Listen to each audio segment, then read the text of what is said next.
Hello, everyone, and welcome to Full Time, where we take you around the world of soccer, locally, regionally, nationally, and internationally. The Full Time podcast is presented and powered by 91 Network. You're listening to Season 5, Episode 19 of Full Time.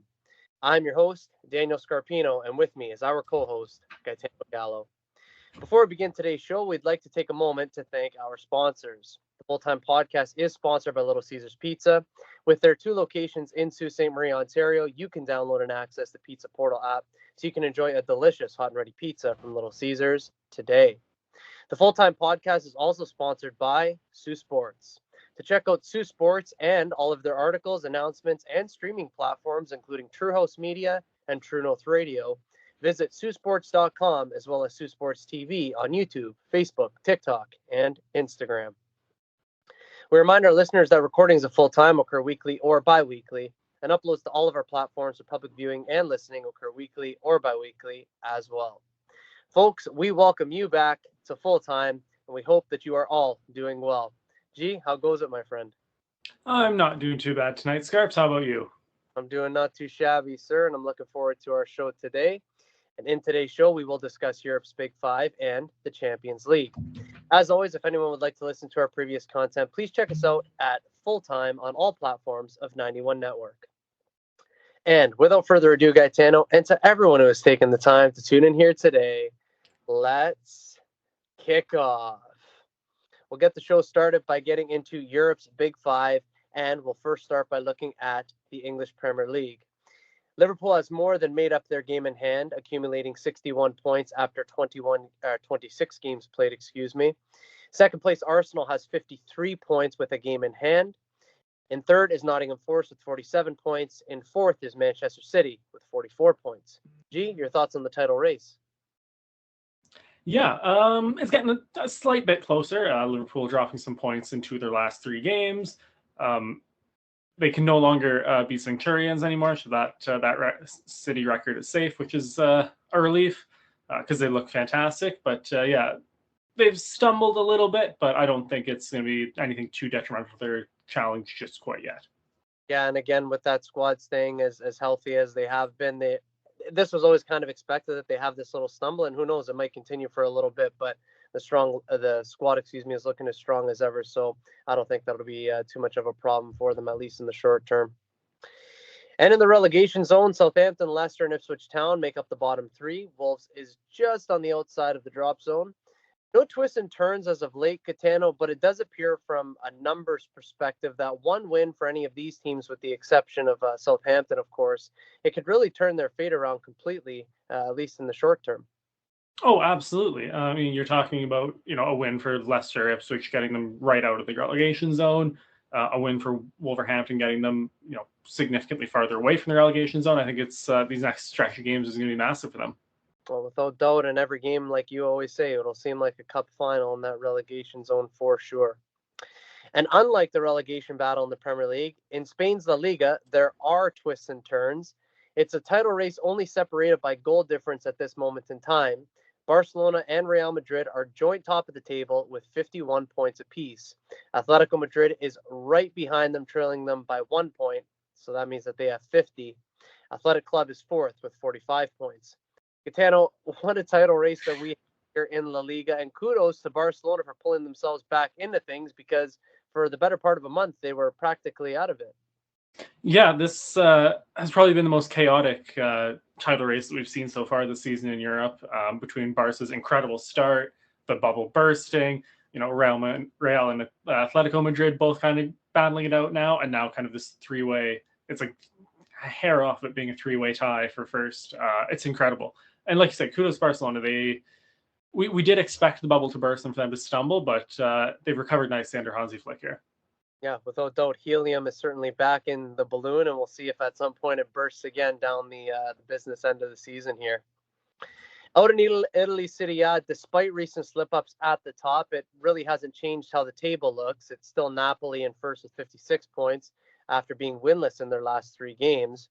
And it's Inter still in second with 54 points, despite only picking up 2 wins in their last 5 games. Atalanta more than have themselves back in the conversation with 51 points in third place.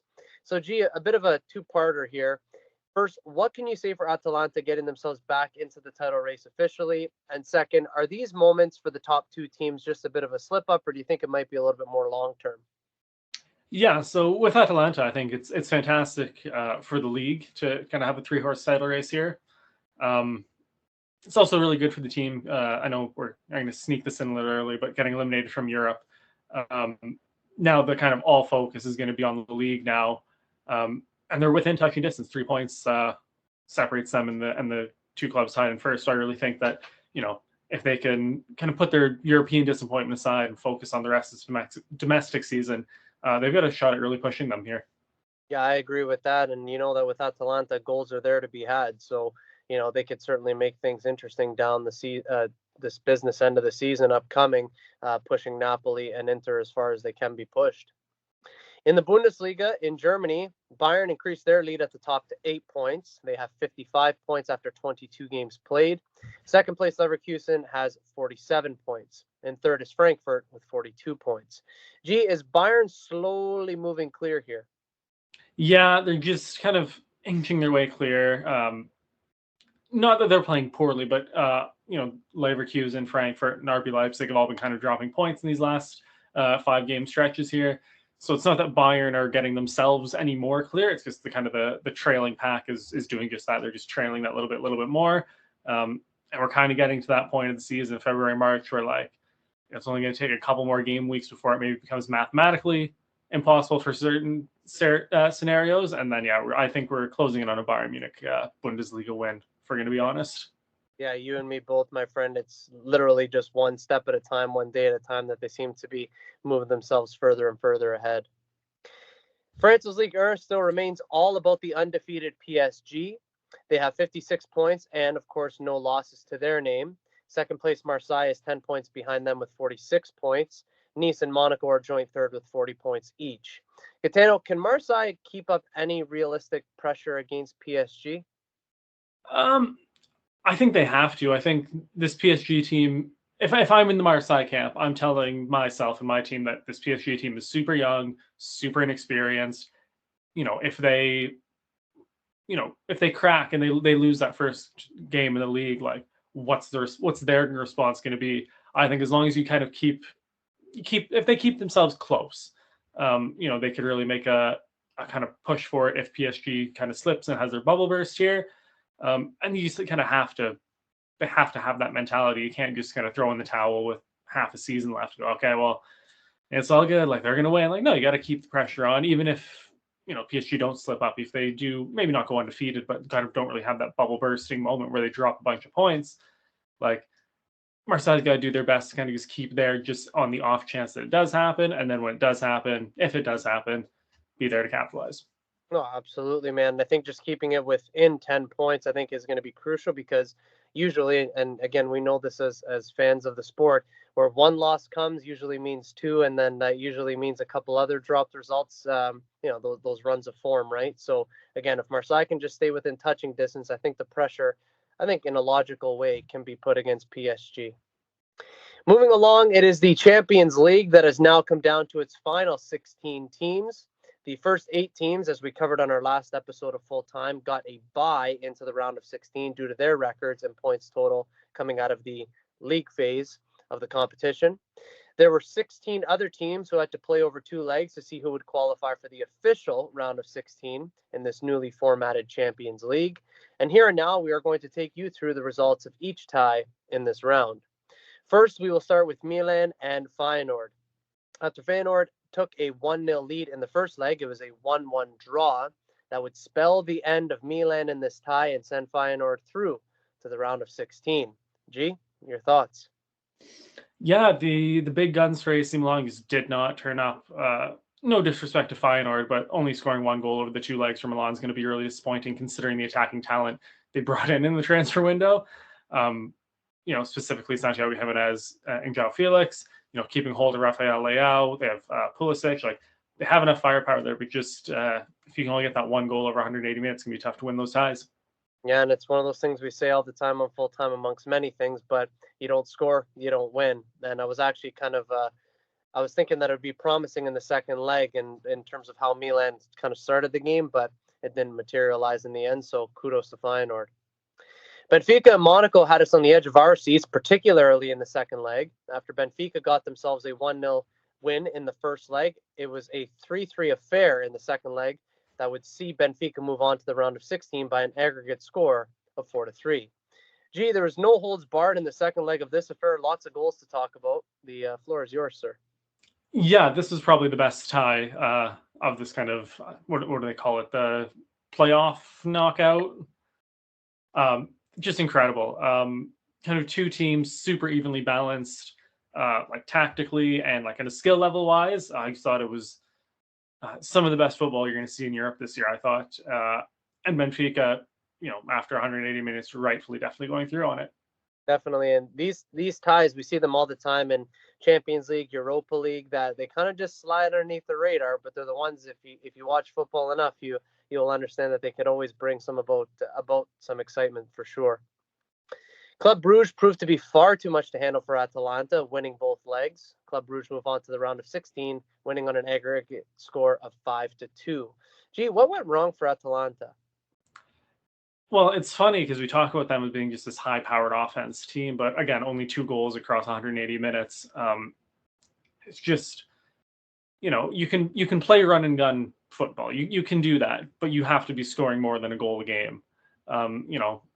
Am I shocked that they conceded 5 across 2 legs? Not particularly. Their defense isn't what has got them into the position domestically that they are, or even this far into the Champions League. But yeah, for the goals to dry up on them, that's got to be really disappointing. Oh, without doubt. And I mean, spoiler, if nobody watched our last show, we both picked Atalanta to go through because we figured that they would just outscore their opposition. But we did mention on our last show that at some point you can't just attack; you got to be able to defend as well. So you concede 5 goals over the course of 2 legs in the Champions League. 9 times out of 10, you're going to be bowing out of the competition. That's exactly what we saw here. It was about as close as it would get in the Bayern versus Celtic matchup. After a close 2-1 affair, which went in the favor of Bayern after leg number 1, it was Celtic who drew things level at 2-2 on aggregate in the second leg. That was until Canadian Alphonso Davies popped up for a tap-in the 94th minute, sending Bayern through to the round of 16, winning on an aggregate score of 3-2. Gee, it's absolute heartbreak for Celtic, who I gotta say played amazing in this tie. I thought that this one wasn't going to be close, and I put my hand up to that. I actually said 9-2 on aggregate, but I take my hat off to Celtic dearly for their effort in this tie. I thought they were sensational, but Bayern find a way. What can you say for it? Yeah, I'm gutted for Celtic. So many chances they missed though, and like on these big European stages against a team like Bayern Munich, you have to take chances, and they didn't. And of Fonzie making them pay in the 94th minute off the American defender's mistake. I feel bad for Kasper Schmeichel because he played a hell of a game for a hell of a tie, honestly, for Celtic, keeping them in it. Some huge saves, and then for that rebound to just kind of be the one that knocks them out in the last minutes there is heartbreaking. But again, this is Bayern Munich. They find a way to win. If you don't capitalize on those chances, like we were saying, like you're not going to go through, and especially against a team like Bayern Munich. Yeah, and again, the chances, especially when you're playing against a team like Bayern Munich, the chances could very well be few and far between. If you don't take them, you're in a whole heap of trouble. And still, Celtic didn't take all of their chances, but they were still right there at the end. Like it could have went their way. So definitely gutted for them. But what a fight and how resilient they were in this tie. So again, kudos to them. A snooze fest in the second leg was to the delight of Dortmund fans as they were able to be triumphant in their first leg of their tie versus Sporting. Over 2 legs, Dortmund didn't concede a single goal, and they move on to the round of 16 by a score of 3-0. Gee, Dortmund were solid, they were resolute, and Sporting, by all accounts, really weren't anywhere to be found. But what did you make of it? Yeah, kind of shocked from Sporting's performance. Not that Ruben Amorim, made them play a certain way in terms of like, he's only been gone for so long. Like, it's not like everything that he's, what taught at that club is just like gone. He's been gone, like 3 months? Yeah, maybe. Oh, yeah. Exactly. Yeah. So it's kind of shocked to see how just flat they were. Victor Gyökeres did nothing. I don't even know I couldn't even tell you if he played across 180 minutes there. Like, one of the hottest strikers in Europe, and it feels like he just did nothing that entire tie. And I mean, lucky for Dortmund, because, not that they played bad, but, if Sporting had showed up, even 10-15% more, could have been a lot closer. But Dortmund's definitely going to enjoy the double clean sheet in this tie, not conceding any, kind of hoping to build off of that, facing either is it Lille or Aston Villa, I think they have. So it's definitely a winnable tie for them going forward. But yeah, it was nothing fantastic. Got the job done. Yeah, exactly. And again, there's usually, one tie that you pick out as a fan. You think to yourself, that one kind of let me down. For me, it was that one. And I was actually hoping for more from Sporting. We both were, quite frankly. But in the end, kudos to Dortmund, because, again, to keep 2 clean sheets over 2 legs is really admirable for sure. Real Madrid and Manchester City had all the goals to talk about in their tie. After a close 3-2 first leg, ending in a Jude Bellingham match winner for Real Madrid, it was a 3-1 win in the second leg for Real Madrid, all goals coming from Kylian Mbappe. Real Madrid move on to the round of 16 on an aggregate score of 6-3. Gitano, your thoughts and analysis on this one?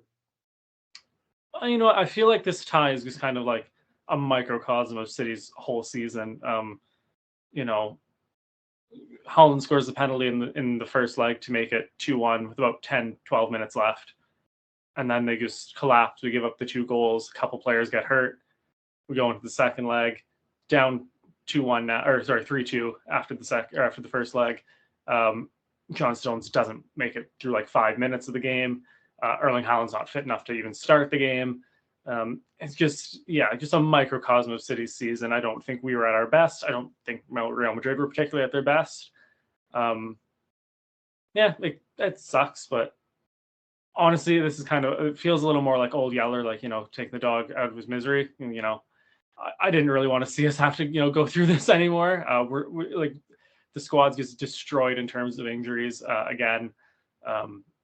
We've not been playing well. I think at this point now it's just focus on, FA Cup, get top 4 in the Prem. That's kind of where we're at. It's not a great spot to be, but I'm not going to complain because I understand the privilege that I've had in the last decades. So it sucks, but it is what it is. Right. And you know what? For me, it wasn't that Real Madrid were super duper brilliant or anything like that. It was moments of magic mixed with just know-how in terms of players who have been there, done that, a manager who's been there, done that. And they ran up against a Manchester City side, to your point, and you can say it better than anybody, who's just not at their best this season. It's just a fact. So, again, the fact that Real Madrid wins doesn't surprise me.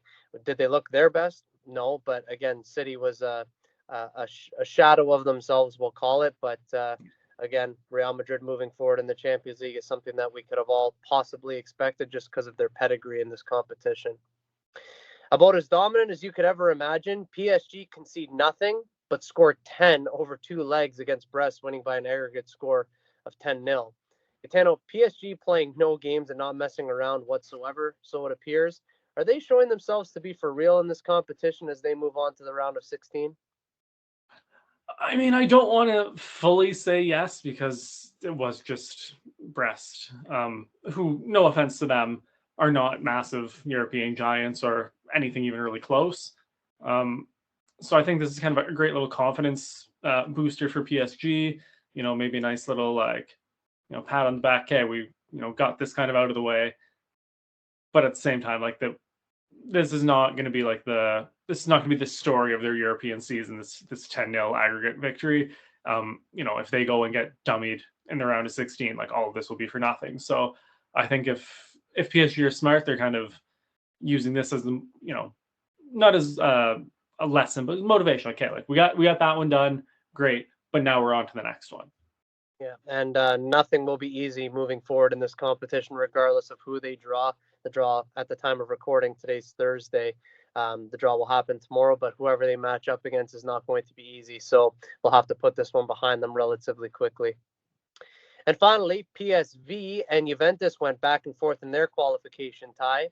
In the end, it was a resilient comeback effort by PSV, who get themselves over the line against a difficult Juventus side by a score of 4-3 on aggregate. G, your breakdown of this one. Yeah, I thought this was fantastic from PSV. Going into the first leg, losing 2-1, coming back with a big 3-1 win. I think I don't want to disrespect PSV here, but I think this says a lot more about how poorly Juve have been doing recently, domestically and in Europe now.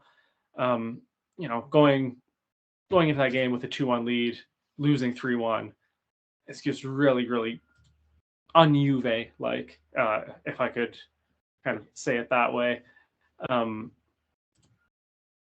But yeah, just it's almost like the way that they got dominated. And I know it was an away game, so they weren't at home for it, but like just played off the park, dominated in Europe is not something that you ever really associate with Juventus.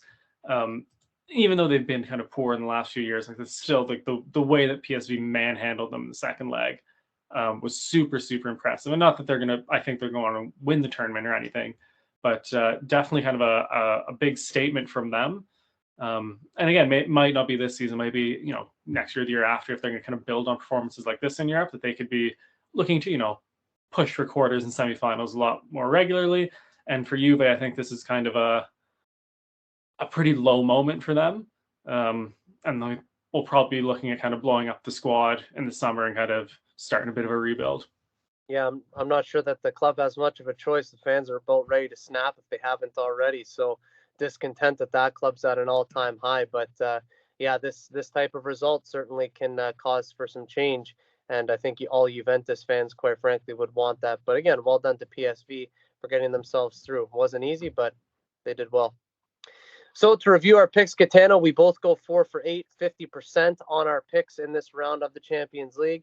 How tough for you was it to analyze and pick this round, my friend? Because for me, I found it to be incredibly difficult.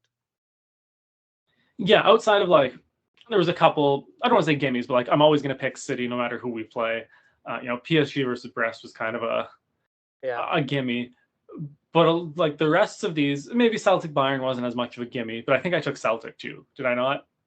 No, you took Bayern. Okay. I was like, the part of me is like, I might have taken Celtic there. But the rest of these were pretty 50-50. We both made fantastic cases for either team to go through and go out. So yeah, this has been and again, we've said this every year that we've done this, but it just keeps getting harder and harder to do these predictions because the teams, the quality across the whole of Europe is just getting better and better.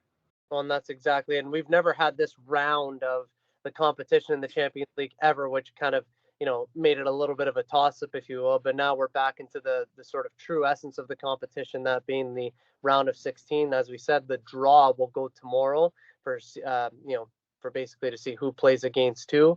And the round of 16 in the Champions League is really not that far away. The first leg of games will kick off on March 4th and 5th, and the second leg of games will commence on March 11th and 12th. And in our next episode of Full Time, we'll be able to preview the round of 16 for all of our listeners. This is Daniel Scarpino and Gitano Gallo, and you are listening to the Full Time Podcast on 91 Network. A reminder that Full Time is sponsored by Little Caesars Pizza and Sioux Sports. Check out the Pizza Portal app for a quicker, easier way to get your next hot and ready pizza from Little Caesars. And be sure to check out Sioux Sports at siouxsports.com and Sioux Sports TV on YouTube, Facebook, TikTok, and Instagram. Ladies and gentlemen, that is Full Time.